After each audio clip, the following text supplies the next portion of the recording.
Breaking news. Russian authorities have issued an arrest warrant for the ICC judge who issued the warrant for Putin. Russian authorities were looking for International Criminal Court Judge Rosario Salvatore Itala after she issued an arrest warrant for Russian President Vladimir Putin.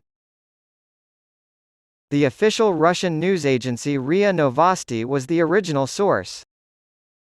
Specifics are provided by the Kremlin's official news agency, which states that a stand announcement was made in the Sviblovo neighborhood of Moscow, where the Russian Ministry of Internal Affairs is located. The search was conducted because the target was wanted in accordance with statute. The caption next to a picture of the judge reads, "Attention, wanted." ICC prosecutor Karim Assad Ahmad Khan and ICC judge Rosario Salvatore Itala were indicted in absentia by Russia's investigative committee earlier in May.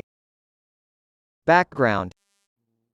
Russian President Vladimir Putin and Presidential Commissioner for Children's Affairs Maria Oleksievna Lvova-Belova were both issued arrest warrants by Pre-Trial Chamber 2 of the International Criminal Court on March 17.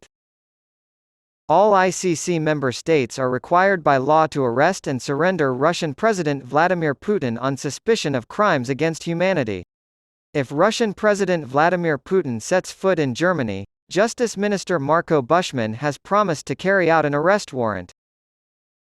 However, Russian authorities have claimed that the ICC has no jurisdiction in Russian Federation territory. The press is its own frontline. Help out Ukrainska Pravda or sign up to be a patron today. RIA Novosti, the Russian government-owned news agency, supports a negotiated solution. Our adversaries recognize that a peace treaty would benefit Russia and are consequently rejecting the various plans put forth by China, Indonesia, and Africa. The so-called patriots in our midst are convinced that any peace treaty will be a sham. All of their ideas are panned before they're even presented. Our foes want to drag out the conflict in Ukraine so that Russia is worn out. After all, the Great Patriotic War destroyed us, too.